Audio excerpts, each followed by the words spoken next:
I just spent 5 days in the physics department. I'm not allowed to say that it was 5 days in the physics department as a visitor. I gave a talk. I'm not allowed to say that I gave a talk. I don't know what this is.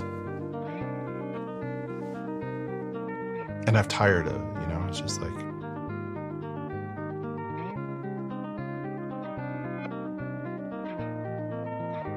if you're managing the Middle East this badly, if you're managing physics this badly, if you're managing the national economy this badly, if you screwed up COVID this badly by getting inside of the Lancet and Nature,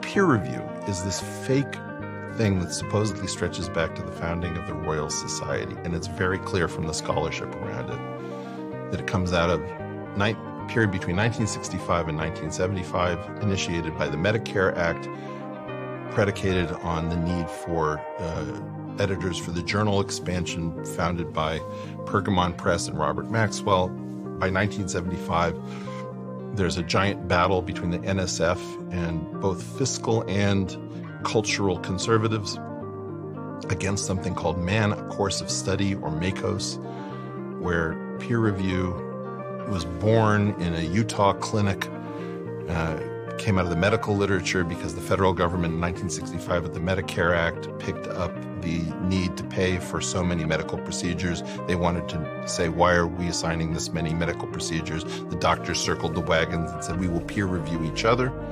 Then by 1975, the NSF was under the microscope, and they used peer review as a self-defense of last resort to say we will be reviewing each other, right? Peer review is a myth. The scholarship is clear as day.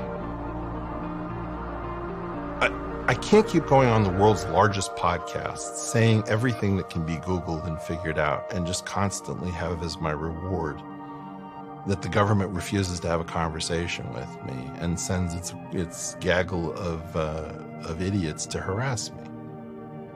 You think it's doing that? It's sending a gaggle of... Yes, I do. I think that some of them are actual idiots who just enjoy causing problems, but I think more than anything, we have a real problem. Science is too powerful. If you wanted to just cut to the ultimate core of this, if 4 amino acids can shut down planet Earth, if a 9-page paper solving the double spend problem can create a new currency not backed by violence, but backed by mathematics,